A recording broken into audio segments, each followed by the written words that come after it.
Boa noite, a graça e a paz do nosso Senhor e Salvador Jesus Cristo, irmão Marcelo. Shalom, meu irmão, tudo bom? Irmão Marcelo, irmão falando aí no vídeo aí, que eu tinha feito aí uma confusão sobre a igreja de Jesus, né? E, irmão, não é verdade, o irmão não ouviu essa gravação de áudio minha aí, toda, né? Você pode ter passado o áudio todo, mas ouvir mesmo. Analisa aí direitinho, né? Que eu falei sobre a igreja, né? E que igreja é essa, o irmão está perguntando? A igreja de Jesus, que foi é, formada tanto por israelitas como por gentios. Eu falei lá, irmão, naquele vídeo de 35 minutos e alguns segundos, eu falei isso, né, que a igreja do Senhor Jesus começou com os apóstolos eram judeus, repetindo novamente, né, a salvação, né, vem de Deus, a salvação pertence ao Senhor. Senhor Deus constituiu a nação de Israel, que antes era os hebreus, depois os judeus e por último agora os israelitas, né? Ou seja, a salvação vem de Israel, mas não é do povo de Israel. Essa salvação, ela vem de Jesus, né? Ou seja, Jesus era judeu, com certeza da tribo de Judá, né? Jesus era da tribo de Judá e ele era judeu, né? Mas a salvação não é propriamente dos judeus, né? Lá de Zacarias, ali daquela oliveira, né? Em que nós e o jambuzeiro fomos enxertados na videira, que é a videira, na oliveira lá, que é a oliveira lá, é Israel, não neguei isso para você, não neguei isso para você, né? Isso aí, se eu negar, eu estou falando com a verdade de Deus, né? E a igreja é formada tanto por gentios, né, como por judeus. Mas a igreja cristã, né, a igreja de Jesus Cristo, né, que levou o nome de cristãos, os crentes que se convertiam, lá no capítulo 16 de Atos dos Apóstolos, pela primeira vez foram chamados de cristãos, né? Então, quer dizer, a igreja cristã. Eu não estou falando aqui de Constantino, não estou falando disso aqui, não estou entrando em história paralelo à igreja, não. Não estou falando nisso, não. Eu não estou falando nisso. Eu estou falando, né, que a igreja foi fundada por Cristo Jesus, né? Ela foi fundada por ele, foi quem constituiu os apóstolos. Todos eles eram judeus, né? Por último, Paulo, que era da tribo de Benjamim, né? Então, quer dizer, a igreja, em momento algum, eu neguei que ela fosse formada tanto por judeus como por gentios. Mas na sua totalidade, né, ela é formada dessas duas, digamos assim, não vou dizer raças, porque entre os gentios são várias raças, várias etnias, né? Mas estou falando de judeus, que foram chamados por Deus, né?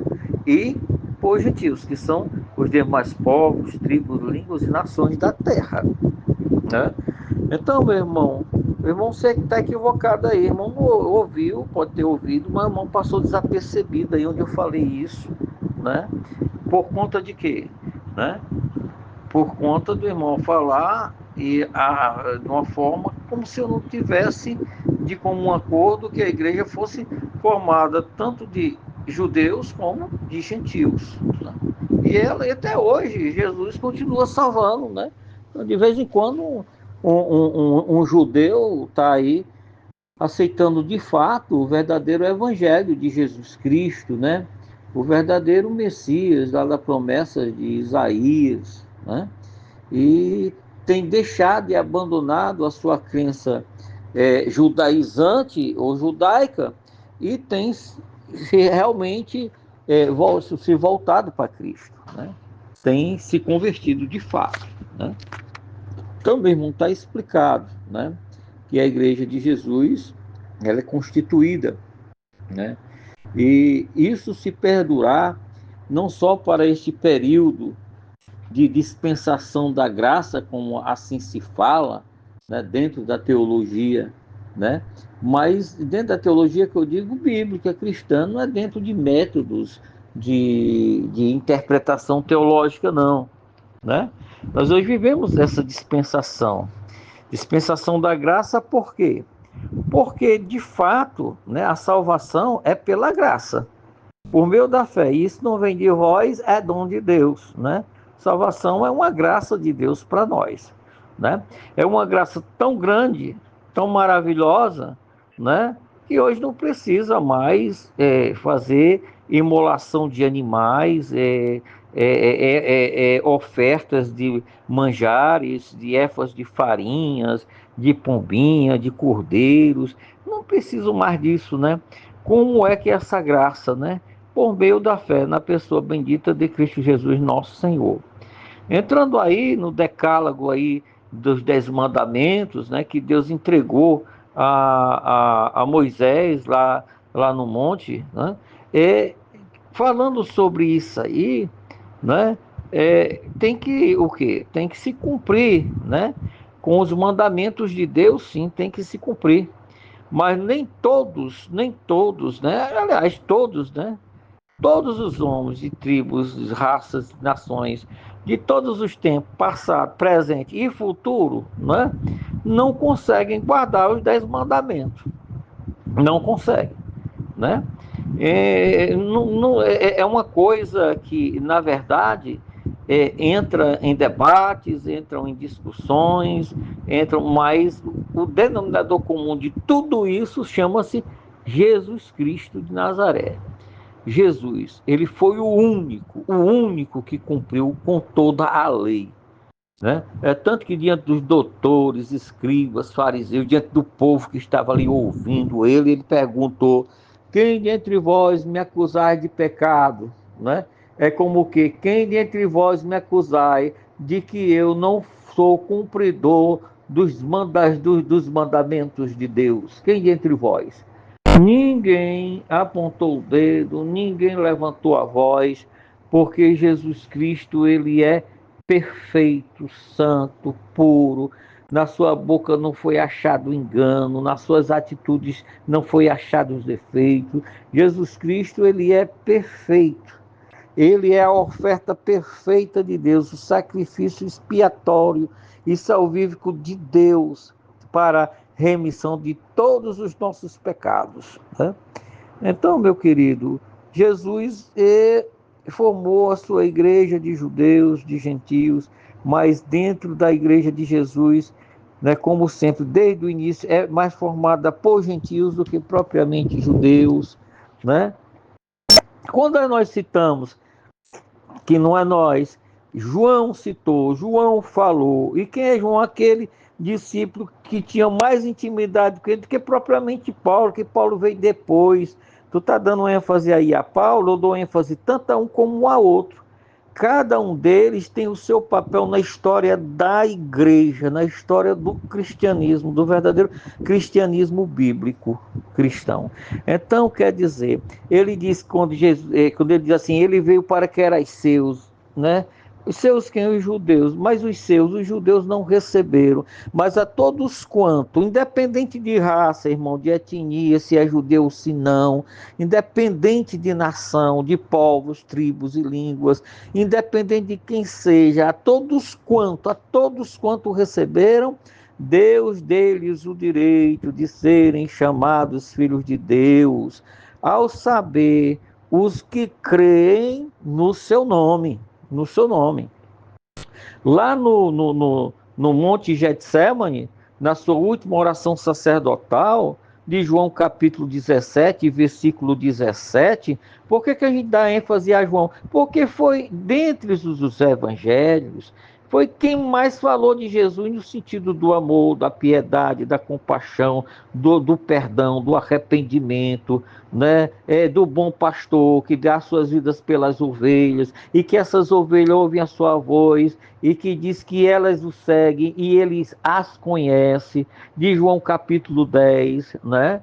Ele é a porta estreita, Ele é o caminho estreito que leva a Deus, Ele é a verdade e é a vida. Ele é o pão vivo que desceu do céu, que come desse pão jamais terá fome, porque o pão que eu der é a minha carne que darei pelo mundo inteiro. Eu sou a água da vida, quem beber desta água jamais terá sede, porque nele jorrará uma fonte para a vida eterna, né? João falou muito de Jesus, meu irmão. Ninguém vai desprezar João aqui não, né? Como também nem o apóstolo Paulo e nem a um dos outros, nem mesmo a Tito ou Tiago, né? Nenhum deles. Todos têm o seu valor, o seu apreço, porque tem o seu chamado, por Deus, né? Para a obra, para a seara do Senhor. E lá no Getsemane, João 17, ele diz assim: Pai, né? Ele fala na sua última oração sacerdotal que bem-aventurados serão aqueles que não viram estas coisas. Acho que as coisas foram essas: os sinais, os prodígios, as maravilhas que Jesus operou, abriu olhos de cegos, ouvidos de surdos, a boca de mudos, fez mudo falar, cego ver, surdo ouvir, ele curou leprosos, ele andou por cima das águas do mar, ressuscitou mortos, né, como Lázaro, que está em Betânia já durante 3 dias em estado de putrefação. Ele chama Lázaro e Lázaro sai para fora, né? Ele fez a multiplicação dos pães. Jesus Cristo andou por cima das águas do mar, repreendeu os ventos e as águas, as tempestades, e a tempestade cessou, passou. O povo reconheceu que em Jesus, nele verdadeiramente, ele era um profeta e vindo da parte de Deus.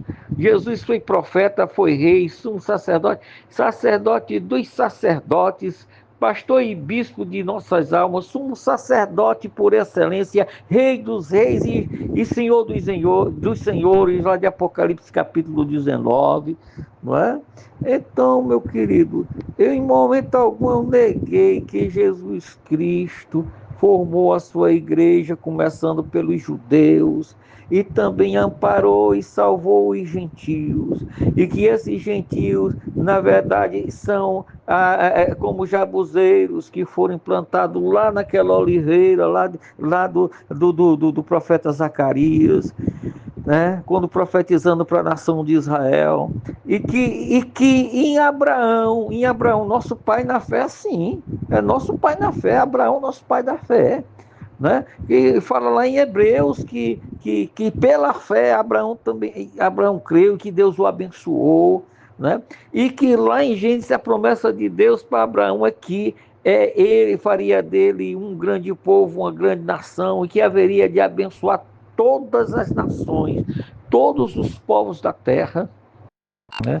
E essa salvação chega até nós, né? Jesus Cristo em João 15, ele diz que é a videira verdadeira, né? Ele não está mais falando de oliveira ali, ele não está mais falando ali propriamente de Israel, ele está falando dele, ele está dizendo: eu sou a videira verdadeira, né? E foi em uma época, irmão, que na história, eu não quero entrar aqui, né, na história, na época, ali, os contemporâneos de Jesus, as religiões que existiam na época, né, e, as heresias que também existiam, né, dentro da própria crença judaica, existiam doutores da lei que falavam heresias, né, com respeito à vinda do Messias. Foram tão hereges, que condenaram Jesus de morte de cruz e o mataram na cruz, né? Obviamente, nós cremos que aquilo dali foi a própria permissão de Deus, já estava profetizado, né? E Deus e assim haveria de acontecer, né? Obviamente, a gente sabe disso, mas, querido, o que eu quero dizer para o irmão é que em momento algum eu neguei que a Igreja de Jesus é formada, começou com os judeus, né, e veio até alcançar a nós, os gentios. Você é um que foi alcançado, eu sou outro. Você sabe melhor que eu disso aí, né? Eu tenho certeza que você sabe, que eu já vi você mesmo falando, né? Então, meu querido, quando Jesus disse: eu sou a videira verdadeira, ele não está mais falando da oliveira lá de Zacarias, ele não está mais falando. Embora a oliveira que está lá em Zacarias, né, ainda está nos acontecimentos proféticos, escatológicos, que estão para acontecerem ainda. Tem muita coisa a acontecer ainda, muitas profecias a serem cumpridas a respeito dos judeus, a respeito da nação do povo de Israel, que ainda não aceitaram, não se converteram a Cristo Jesus, né? Obviamente que sim, né?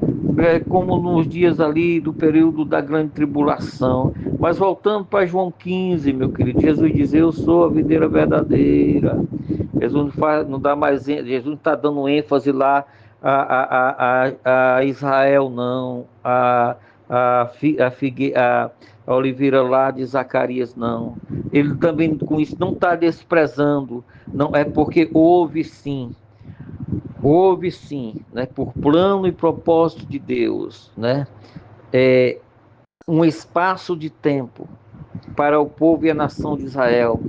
E esse espaço de tempo é Deus que está dando para que esse povo realmente, de fato, se converta, né, ao verdadeiro Messias, né, da salvação, como fala lá o profeta Isaías, né, e Oséias e outros, que diz que a salvação vem do Senhor, a salvação vem do Senhor, a salvação vem de Deus, a salvação pertence a Deus, né?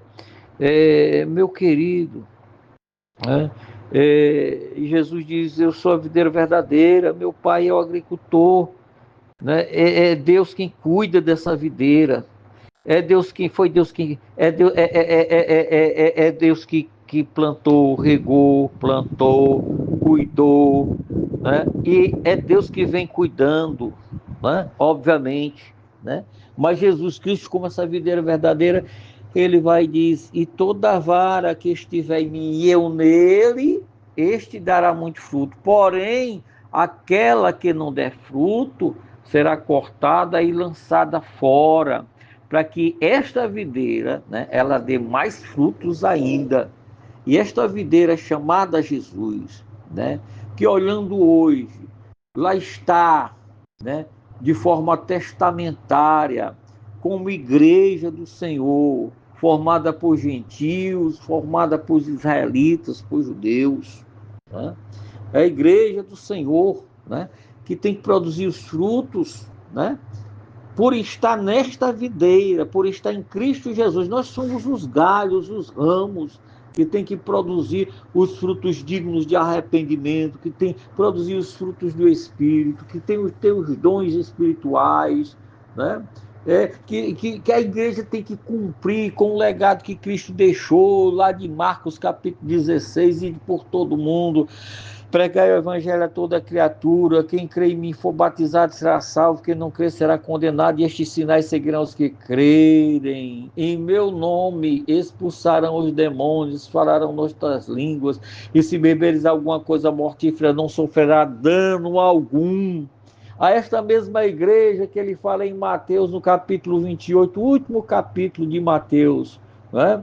Onde ele fala do versículo 18 ao 20, falando sobre este legado, sobre esta missão, né? Que ali para os dias dos apóstolos, obviamente, para os dias ali dos discípulos que se tornaram apóstolos da igreja, Jesus falando, batizando-as em nome do Pai, do Filho e do Espírito Santo. Jesus estava igualando ali a Trindade, Jesus estava fazendo distinção, quem tinha mais poder, quem era o soberano, quem mandava, quem era o manda-chuva. Jesus não estava fazendo hierarquia nenhuma ali, em forma alguma.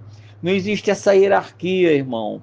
O que existe são deveres que foram dados pelo próprio Deus, mas não diminuindo Jesus ou diminuindo o Espírito Santo, porque todos são da mesma essência, têm a mesma natureza de santidade, de pureza e de poder e de soberania, né?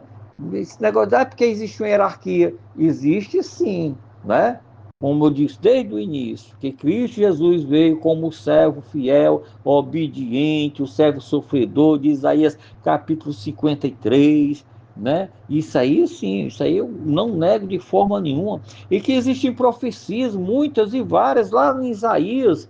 Em Isaías a gente vê que existem muitas profecias que ainda hão de se cumprir para o povo judeu, para os israelitas, né? Justamente por eles, né? E isso quem fez foi Deus, logicamente. Deus é soberano, Deus tem a sua soberania, né? E isso foi Deus que fez, né? Dando-nos oportunidade. Os judeus se endureceram, os judeus rejeitaram, os judeus, né, não aceitaram, o condenaram e o mataram na cruz do Calvário, nos dias do Império Romano.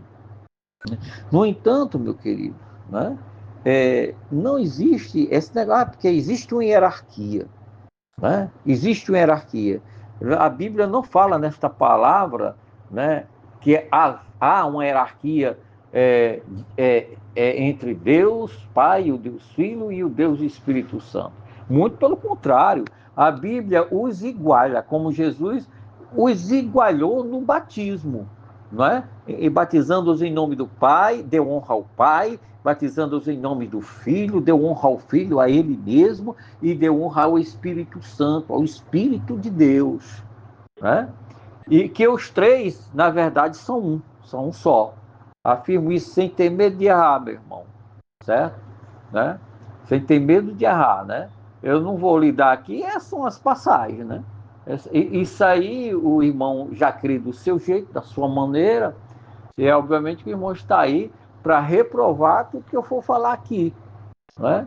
Tudo que eu for falar aqui, né? Eu não vou entrar nos pais da igreja, nos dias de Tertuliano, eu não vou entrar nos dias ali do segundo, terceiro, quarto século, chegando ali em Agostinho de Hipona, não vou entrar aí não, certo? Na história da igreja não, né? Em livros que foram escritos paralelo às Sagradas Escrituras e que durante os tempos e séculos e milênios chegaram até os nossos dias, tudo bem debulhadozinho em forma de doutrina, e doutrina bíblica, né? Não são doutrinas e ensinamentos de homem, não. Você está passando para mim, por exemplo, aí, são doutrinas e ensinamentos de homem? Não é. Você está passando aí, o Marcelo, você está fazendo teologia, você está pregando teologia, porque está pegando a palavra de Deus, você está fazendo exegese, hermenêutica, interpretação de texto, você está fazendo tudo aí. Você é um teólogo, né? Querendo ou não, você é um teólogo, certo, meu irmão? Como eu também sou e como existem muitos outros servos de Deus também são, né? Nós estamos fazendo teologia. Eu respeito, obviamente, a sua versão, né? Concordo com muita coisa tua mesmo, muita coisa, pode ter certeza que eu concordo. Mas quando chega na Trindade, meu irmão, e tu vem falar de unicismo para mim, querendo dizer que todo trinitarista é unicista, não existe isso. Unicismo é unicismo e trinitarismo é trinitarismo. É diferente de unicismo, certo? Né? Como é diferente também de dualismo, né? Então, e existem muitas outras crenças que desfazem, né, da Trindade, assim como nós cremos. Nós não cremos na Trindade não é por causa de concílios que houve, não, irmão. É porque está nas Sagradas Escrituras. Eu já te falei aí que o Colossenses, capítulo 2, quando nós lemos lá, a gente vê a Trindade, né? Quando a gente lê Filipenses, a gente vê Jesus Cristo se despojando da sua glória, né? E que ele não usurpou de si tomar lugar de Deus, ou seja, tomar honras e glória de Deus para si, né? Não, ele vinha com uma missão para cumprir na qualidade de servo sofredor, na qualidade de filho, não é? Ele é o próprio Deus na eternidade, lá de Gênesis, quando foram formar o homem do pó da terra, e eles disseram, façamos o homem a nossa imagem e semelhança. Né? Em João, ele é o Logos de Deus. Né? Ali está a soberania na criação. Ele é o soberano de toda a criação, porque Deus o constituiu para isso, porque o Pai, Deus o constituiu para isso, né? Deu a ele esse poder, essa soberania, né? E disse que no princípio era o verbo, e o verbo estava com Deus, e o verbo era Deus, e sem ele nada do que existia se fez, né? Ele é o soberano da criação. Tanto quanto de Apocalipse capítulo 4 também, ele ali está como soberano de toda a criação. Não é? E quando ele vem lá no capítulo 5, ele é o Cristo glorificado, tanto quanto de Apocalipse capítulo 1 também. Ele é o Cristo glorificado. Né? E quando chega o capítulo 6, a gente não vê mais ali a igreja e falar mais nada sobre a igreja. O que a gente vê ali são os princípios de dores para a grande tribulação na abertura daqueles 7 selos. Né? Capítulo 8 vem ali o toque das trombetas do juízo de Deus, no capítulo 8. Né? Quando chega no capítulo 19, é que a gente vê ali, né, Jesus Cristo como Rei dos Reis e Senhor dos Senhores. Ou seja, ele é soberano, glorioso, poderoso. Diz que toda língua, todo joelho se dobrará e toda língua confessará que Jesus Cristo é o Senhor, Rei dos Reis e Senhor dos Senhores. Né? E ali sim, né, voltando para Judá, a tribo de Davi, né? Jesus Cristo era de Judá, né? Jesus Cristo virá e ali se cumprem profecias. Profecias com relação a Jesus, com relação aos judeus e com os povos e nações pagãs da terra. Né? Ali, Jesus Cristo haverá de reinar sobre toda a terra. Né? Sobre toda a terra. E os judeus se converterão a Cristo Jesus. Os gentios também se converterão a Cristo Jesus. Né? O irmão falando que a igreja vai dizendo que nós afirmamos que a igreja vai estar eternamente na glória, eternamente no céu. Eu já entrei aí falando sobre termos de eternidade por o irmão, né? Em assuntos passados, eu lembrei da nossa conversa, da nossa fala, com relação ao Shabat, né? O Shabat, o Sabat, o Sabá, o sábado, que quer dizer descanso, né? E que o Shabat é eterno, o Shabat é isso, aquilo, outro. Obviamente que o Shabat é eterno. Mas quando nós estudamos originais, que vamos tanto para o hebraico, como para o grego, como para até mesmo o aramaico e também o latim, que são línguas que deram força à interpretação bíblica, né, para aqueles dias de então da igreja primitiva e também antes da igreja primitiva, né, aí a gente vê o que é eternidade, né? Dependendo de que a gente esteja falando, né? Porque eterno, eterno, eterno e eterno e eterno e eterno e eterno, de eternidade a eternidade, tu és Deus. Ou seja, só Deus mesmo, né, que é eterno e eterno e eterno nesse sentido, né? E de descanso para nós, para descanso para a igreja. Jesus é o nosso descanso, Jesus é o nosso Shabat, né? Jesus é o nosso verdadeiro descanso lá de Mateus capítulo 11, versículo 28, né? Onde ele diz, vinde a mim todos vós que estão cansados, sobrecarregados e oprimidos, que eu vos aliviarei. Nós já até conversamos, já até discussamos sobre este assunto tão importante, né? De que exalta Jesus, né? Que exalta o dono, quem realmente fez o sábado e quem criou o sábado foi ele, né? E quando nós estudamos a eternidade do sábado, né? Do dia de descanso ali, a gente vai ver, né? No James Strong, que é um dicionário léxico da gramática lá hebraica, aramaica, latim e grega, aí a gente vai entender né, irmão, o que é realmente a eternidade, né? O que é uma coisa eterna, né? Nesse sentido contemporâneo, nesse sentido terreno, dentro desse plano terreno que Deus fez aqui para nós, os homens, né? Então, meu querido, em momento algum eu neguei que a igreja foi iniciada com os judeus. O próprio Jesus saiu escolhendo e fazendo, formando seus discípulos que haviam de se tornar apóstolos da igreja, né? Então fica aqui esclarecido isso, né? Eu voltei dando ênfase a isso aí, né? E que Israel ali dentro, né? Dentro do milênio ali, né? Haverá de se cumprir profecias ainda para o povo de Israel, né? Jesus reinará por 1000 anos, é um milênio, é 1000 anos. E esse milênio, esses 1000 anos, não é simbólico ou espiritual, é 1000 anos mesmo, né? É literal. A paz do Senhor, um abraço fraterno desse irmão que vos fala, o irmão Rubens Carlos.